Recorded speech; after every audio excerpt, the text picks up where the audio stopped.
गरीब लोगों के जेब में कितना पैसा जा रहा है और जेब में से कितना पैसा निकल रहा है, ये मेरा इक्वेशन है और इसको मैं छोड़ने वाला नहीं हूं। जहां भी मुझे मौका मिला, जो इस देश को चलाते हैं, किसान, मजदूर, गरीब लोग खून पसीना देकर चलाते हैं, जहां भी मुझे दिखाओ उनके बैंक अकाउंट में पैसा डालूंगा। मोदी जी आपकी 24 घंटा रिस्पेक्ट करें, मगर 24 घंटा आपके जेब में से पैसा निकलता जाए तो सम्मान हो सकता है, मगर भूखे मर जाएंगे। तो सम्मान की जगह है, मगर मेरे लिए उतना ही जरूरी सवाल कि हमारे गरीब लोगों के जेब में उनके बच्चों की शिक्षा के लिए, स्वास्थ्य के लिए, भविष्य के लिए बैंक अकाउंट में कितना पैसा है। सीधी सी बात, अदानी जी के बारे में सोचिए, हर सुबह 24 घंटा उनके बैंक अकाउंट में धड़ाधड़ धड़ाधड़ धड़ाधड़ धड़ाधड़ पैसा आता है, नॉन स्टॉप। मतलब जैसे सुनामी आती है ना, और जितना ही पैसा उनके बैंक अकाउंट में सुनामी जैसे घुस रहा है, उतना ही पैसा आपके बैंक अकाउंट में से तूफान जैसे पैसा निकलता जा रहा है। और मेरा लक्ष्य, मैं बता रहा हूं आपको, याद रखो, जितना पैसा इन्होंने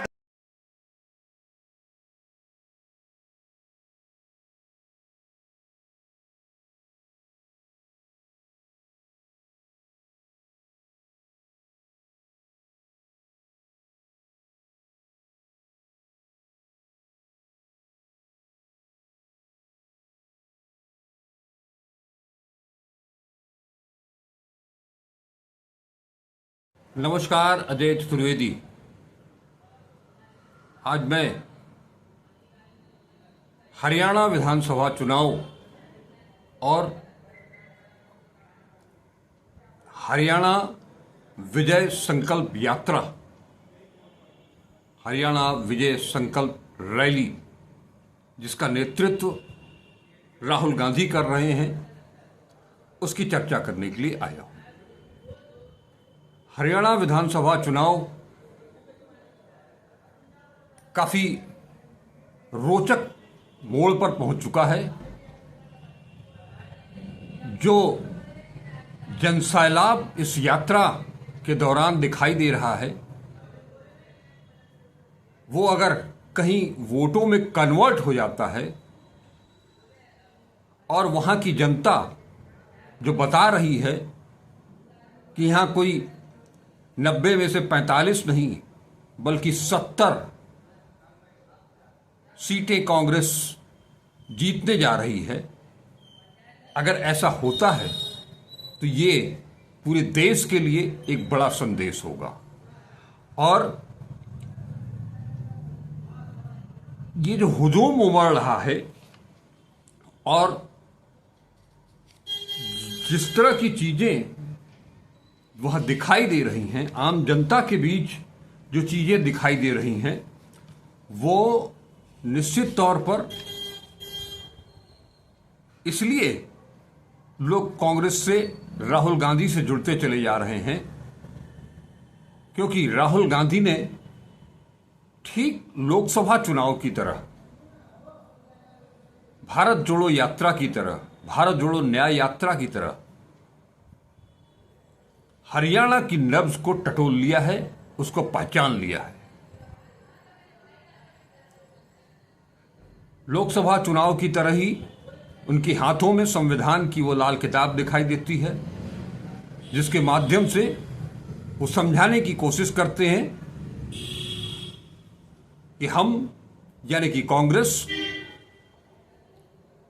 इस संविधान की रक्षा करने आई है और कांग्रेस पूरे देश में संविधान की रक्षा करेगी। ये संकल्प है कांग्रेस के एक एक जवान का, एक एक कार्यकर्ता का, जिन्हें वो बब्बर शेर के नाम से, टाइगर के नाम से कहते हैं। ये संविधान ही है कि पिछड़ों को, दलितों को, आदिवासियों को उनका हक दिलाएगा। आरक्षण की जो सीमा है 50%, उसको तोड़ करके कांग्रेस उसको आगे बढ़ाएगी। वो हरियाणा की नब्ज टटोलने की बात की मैंने आपसे। हरियाणा के लोगों को उनके दुख दर्द की बात, उनकी पीड़ा की आवाज उठाते हुए जब वो कहते हैं कि नरेंद्र मोदी सम्मान की बात करते हैं, इज्जत की बात करते हैं। हमारी पार्टी के लोग भी, यहां तक कि हमारी बहन प्रियंका गांधी ने भी सम्मान की बात की, इज्जत की बात की। लेकिन मैं ये जानता हूं, मेरा ये मानना है कि जब तक लोगों की जेब में पैसा नहीं होगा तब तक सम्मान की बात बेमानी है। आपके पास आपकी जेब भरी होगी तभी आपका सम्मान भी होगा। ये बड़ी चीज आज उन्होंने उठाई है, सम्मान की बात। और सम्मान से पहले जेब भरने की बात। जेब कैसे भरी जाएगी? उनका कहना है कि हिंदुस्तान में गरीबी नहीं है, गरीब यहां का किसान है, गरीब यहां का मजदूर है, गरीब आम जनता है। और इसे जानबूझ करके गरीब बनाया गया है क्योंकि करोड़ों करोड़ों रुपए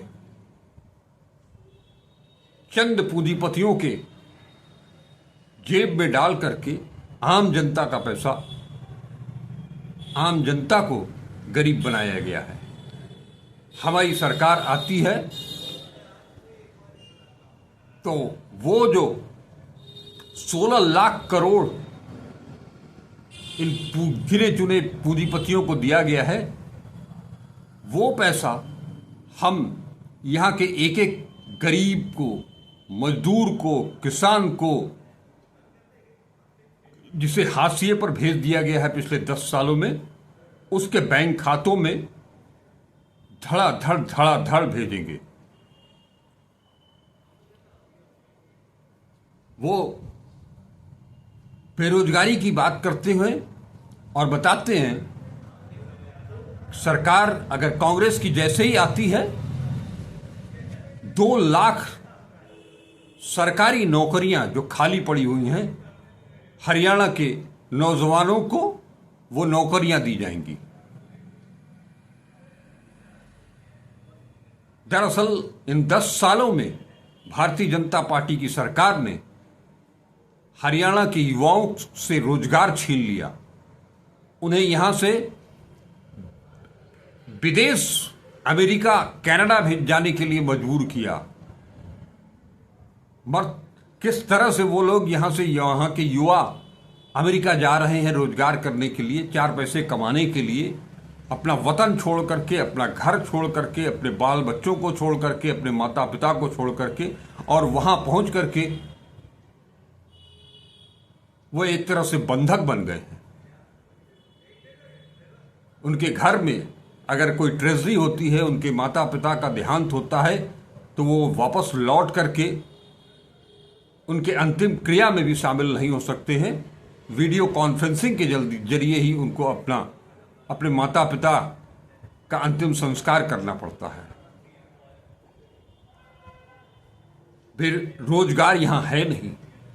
50-50 लाख रुपया खर्च करके वो अमेरिका जा रहे हैं रोजगार की, 4 पैसे कमाने के लिए, अपने परिवार से, अपने वतन से अलग होकर के। जो बचा हुआ युवा है उसे इस सरकार ने प्रधानमंत्री पर हमला करते हुए बोलते हैं कि वो नरेंद्र मोदी अपने मित्र गौतम अडानी के माध्यम से उन युवाओं को नशे की गिरफ्त में ढकेल चुके हैं। माने आलम यह है कि लाखों लाखों लोग, युवा नशे की गिरफ्त में आ चुके हैं। इसका वो उदाहरण पेश करते हैं कि जब मुद्रा पोर्ट पर, अडानी पोर्ट पर 3000 किलो हेरोइन पकड़ी जाती है, बावजूद इसके नरेंद्र मोदी ने उसकी जांच कराई, और जब जांच ही नहीं हुई तो आरोपी को सजा कैसे होगी? इस तरह से युवाओं, देश की युवा शक्ति को बर्बाद किया जा रहा है। लाखों का जीवन बर्बाद कर दिया गया है। बावजूद इसके प्रधानमंत्री नरेंद्र मोदी खामोश हैं। आज आलम यह है कि न केवल बेरोजगारी में बल्कि नशाखोरी में भी हरियाणा नंबर 1 पहुंच गया है। वो अपराध की बात करते हैं, बेरोजगारी की बात करते हैं और आरोप लगाते हैं बीजेपी पर, प्रधानमंत्री नरेंद्र मोदी पर, और खुद कहते हैं कि कांग्रेस को सुरक्षित और प्रगतिशील हरियाणा चाहिए। हम इस तरह का सपना देखते हैं। बेरोजगारी, नशाखोरी के बाद उन्होंने यह भी बताया कि यहां लड़ाई भारतीय जनता पार्टी और कांग्रेस के बीच में है। उन्होंने छोटी छोटी तमाम सारी जो पार्टियां यहां पर आई हैं और जो निर्दल प्रत्याशी हैं, सीधे तौर पर राहुल गांधी ने कहा कि यहां और किसी की कोई बीच में लड़ाई है ही नहीं। सीधे सीधे दो पक्षों की, भारतीय जनता पार्टी, आरएसएस और कांग्रेस के बीच में लड़ाई है। किसी गफलत में न रहिएगा। उनका इशारा वोट कटुआ पार्टियों के ऊपर है, वोट कटुआ प्रत्याशियों के ऊपर है। आपको यह भी बता दूं कि हरियाणा में कांग्रेस के कुछ बागी प्रत्याशी भी मैदान में थे। उनमें से सभी को बाहर का रास्ता दिखा दिया गया है। 6 साल के लिए बर्खास्त कर दिया गया है 18 लोगों को। तो वो भी पब्लिक के बीच में ये संदेश देते हैं कि यहां लड़ाई में और कोई है ही नहीं। सीधे सीधे लड़ाई कांग्रेस और बीजेपी की है। कांग्रेस में आपसी मतभेद की बात जो पिछले दिनों उठाई जा रही थी, उसको भी बड़े करीने से उन्होंने समझा दिया। वो कहते हैं कि ये जो हमारे शेर हैं, जो टाइगर हैं, का हमारे कार्यकर्ता उदाहरण देते हैं कि जंगल में एक शेर होता है लेकिन कांग्रेस का हर कार्यकर्ता शेर है। और ये शेर कभी कभी आपस में लड़ते भी हैं। हमारा काम उन पर नियंत्रण रखना है, उनको जोड़ना है। और कितने करीने से कल ही यात्रा के पहले दिन ही जब उन्होंने मंच पर हुड्डा साहब और कुमारी शैलजा को बीच में अपने थे और धीरे धीरे करते करते करते करते अपने पीछे हो गए और हुड्डा और कुमारी शैलजा के हाथों को जोड़ दिया। ये एक साफ संदेश था केवल चित्र के माध्यम से। और इसीलिए वो बार बार ये भी कह रहे हैं कि कांग्रेस हरियाणा में सबकी सरकार बनेगी, 36 बिरादरी की सरकार बनेगी। इस बात पर हरियाणा के लोग तालियां भी बजाते हैं, खुश भी होते हैं। इन्हीं मनमुटाव को लेकर के, मतभेद को लेकर के बीजेपी बहुत हमलावर थी। गृह मंत्री अमित शाह ने का कहना था कि कांग्रेस ने कुमारी शैलजा का अपमान किया है।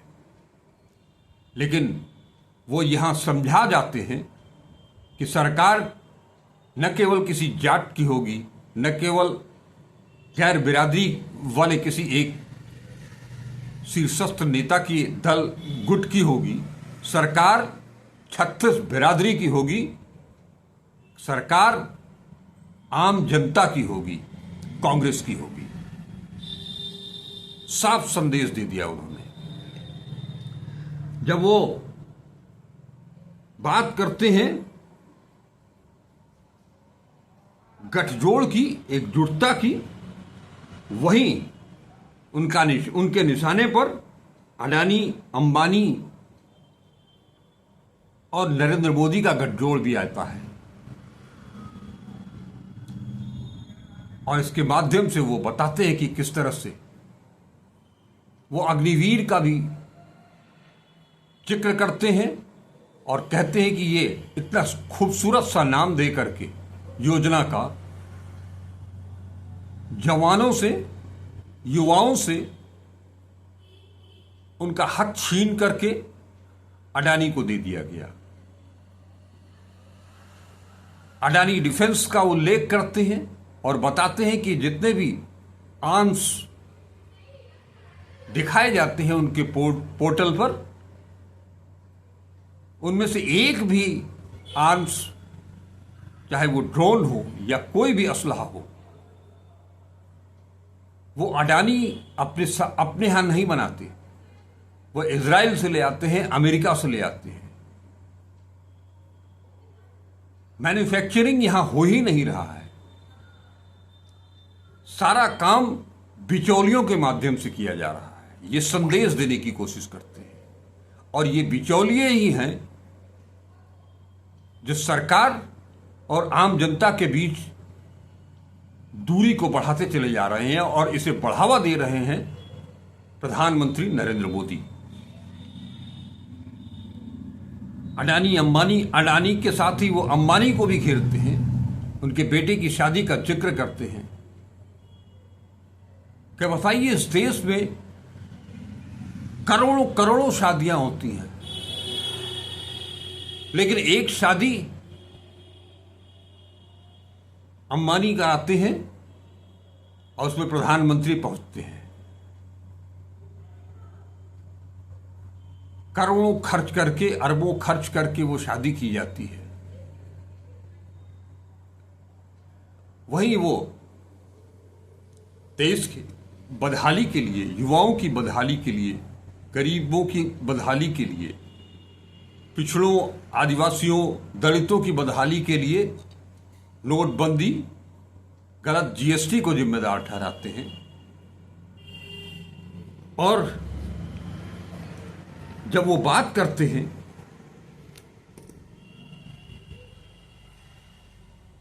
अंबानी की, तो वो कहते एक फोन पर अंबानी हो या अडानी, नरेंद्र मोदी दौड़ करके उनके पास जाएंगे, राहुल गांधी नहीं।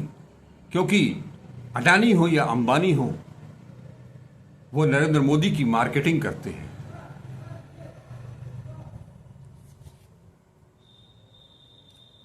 अब जिस तरह से उन्होंने आज एक रोज नए नए तरीके वो आम जनता को जोड़ने के लिए, बेरोजगारी को दिखाने के लिए, आज जब वो गोहाना में थे सोनीपत के, तो वहां कुछ लोगों ने मंच पर ही उन्हें जलेबी का पैकेट दिया। इस जलेबी के पैकेट का भी उन्होंने इस्तेमाल कर लिया। वो डिब्बा दिखाते हैं और बताते हैं कि ये हरियाणा का हुनर है। यहां मान लीजिए कि उनकी जलेबी बनाने की कारखाने में आज 100 लोग काम करते हैं, तो अगर उसे बढ़ावा दिया जाता तो वहां 10,000 लोग काम करते। और इतना ही नहीं, इस जलेबी को देश के कोने कोने में, और इतना ही नहीं बल्कि उसे विदेशों में भी भेजा जाता। तो एक तरफ रोजगार बढ़ता और लोगों को काम मिलता, लेकिन इसे जानबूझ करके तोड़ा गया, समाप्त किया गया। वो तो ये भी कहते हैं कि जो नामी गिरामी पुश्तैनी कारोबारी हैं, उन पर फिरौती उनसे मांगी जा रही है, उन्हें डराया जा रहा है, धमकाया जा रहा है। तभी कोई पर्ची लेकर के आता है कि मत्तूराम की जलेबी की जो दुकान है उनको 2 करोड़ रुपए की फिरौती की धमकी आई थी। एक एक कड़ी को बड़े करीने से वो जोड़ते हैं। वो पकौड़ा वालों को भी इसी तरह से जोड़ लेते हैं, जलेबी वालों को जोड़ लेते हैं। जो वो कहते हैं कि नरेंद्र मोदी ने पिछले 10 सालों में छोटे दुकानदारों को, छोटे कारोबारियों को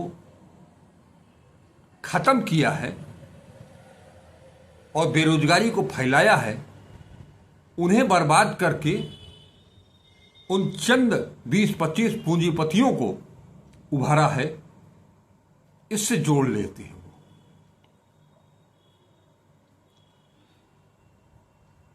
इसी से वो अमेरिका का पलायन भी जोड़ लेते हैं। अग्निवीर की बात करते हैं तो वो बताते हैं कि जवानों की पेंशन, उनकी कैंटीन, शहीद होने पर उनको मिलने वाला मुआवजा, ये सब कुछ छीन करके उस अडानी को भेजा जा रहा है और अडानी के कहने पर ही ये अग्निवीर योजना लागू की गई। ये देशभक्ति की योजना नहीं है, ये अडानी की योजना है।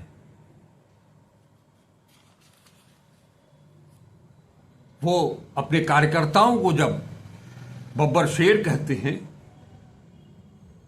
तो ये भी बताते हैं कि कांग्रेस में ही बहुत सारे लोग थे जो डर गए, वो भाग गए, लेकिन हम डरने वालों में से नहीं है। हमारी जो ये जो सेना है वो डरने वालों में से नहीं है। हम अंबेडकर और गांधी के दिए हुए संविधान को और संविधान के मार्फत देश की जनता को मिले अधिकार को उन तक पहुंचाने के लिए ये सारे कार्यकर्ता एकजुट हैं। इनके दिलों में दर्द है, लेकिन चेहरों पर हमेशा आप मुस्कान देखेंगे। वो बताते हैं कि आज अंबेडकर की प्रतिमा पूजी जाती है, मगर अंबेडकर की सोच को कुचला जा रहा है। ये बड़ी लकीर उन्होंने खींचने की कोशिश की और यहीं पर वो बताते हैं कि जाति जनगणना और आरक्षण दोनों का विरोध आरएसएस और बीजेपी कर रही है और ये बड़ी लड़ाई है। इस बड़े महायुद्ध की एक कड़ी है हरियाणा का चुनाव, उसका एक हिस्सा है जिसे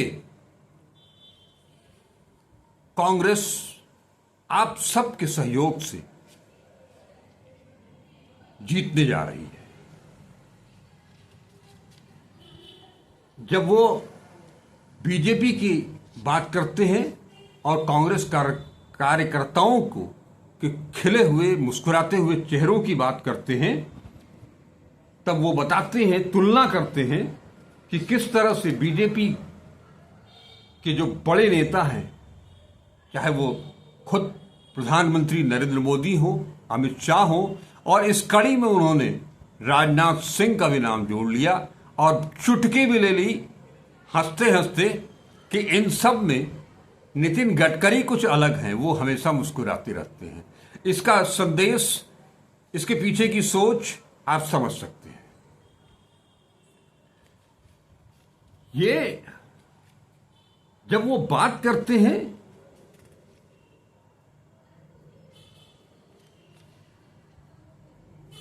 आमजन की, आमजन को जोड़ने की, तो पूरा हुजूम खुशी से झूम उठता है। उन्होंने बाकायदे जो सम्मान की बात की, जेब भरने की बात की, तो ऐसा कहते हुए वो बताते हैं कि कांग्रेस सरकार में आते ही महिला शक्ति योजना के तहत 2,000 रुपए प्रतिमाह, 1,200 रुपए का सिलेंडर 500 रुपए में, युवाओं को 2 लाख नौकरी, सभी 36 बिरादरी के लोगों को नौकरी। बार बार उनका जोर 36 बिरादरी पर रहता है ताकि वो पूरे हरियाणा को जोड़ सके। किसानों की बात करते हैं तो एमएसपी की लीगल गारंटी, और साथ ही ये भी कह देते हैं कि आज जो आपका धान खरीदा नहीं जा रहा है, सरकार आप बनते ही धान की खरीदारी शुरू हो जाएगी। और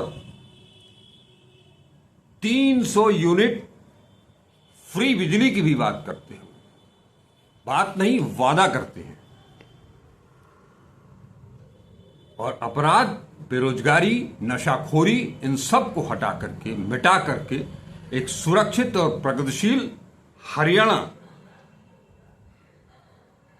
बनाने का वादा करते हैं। और साथ ही एक चीज और जिन्होंने अपने गारंटी में दिया है कि 25 लाख रुपए का हेल्थ बीमा हर परिवार का। इन कुछ मुद्दों के साथ आज उन्होंने अपनी यात्रा के दूसरे दिन उन जगह जगह, आम सभा तो 2 ही थी, लेकिन नुक्कड़ सभा और उनकी रैली जबरदस्त थी। जब मैंने वहां के कुछ लोगों से जानने की कोशिश की तो उन लोगों ने स्थानीय लोगों की एक स्वर में उनका कहना था कि यहां 50 नहीं बल्कि 70 सीटें कांग्रेस जीतने जा रही है। क्यों जीतने जा रही है? क्योंकि राहुल गांधी जो बात कह रहे हैं वो पक्की बात कह रहे हैं, सच्ची बात कह रहे हैं, उनकी बात में दम है। वो जो कहते हैं वो करते हैं। यानी नरेंद्र मोदी का गारंटी अब राहुल गांधी में शिफ्ट हो चुका है। नरेंद्र मोदी के पीछे उनके रोड शो में जो जुटाऊ भीड़ जुटती थी, उसके मुकाबले आम जन का एक विशाल समूह, जैसे कि पूरा समुद्र बह रहा हो, उस तरह का विहंगम दृश्य दिखाई दे रहा है। चारों तरफ राहुल की जय जयकार हो रही है। आज बस इतना ही। कल फिर मिलेंगे राहुल गांधी की, कांग्रेस की हरियाणा विजय संकल्प यात्रा के तीसरे दिन की रिपोर्ट के साथ। नमस्कार, अजय चतुर्वेदी।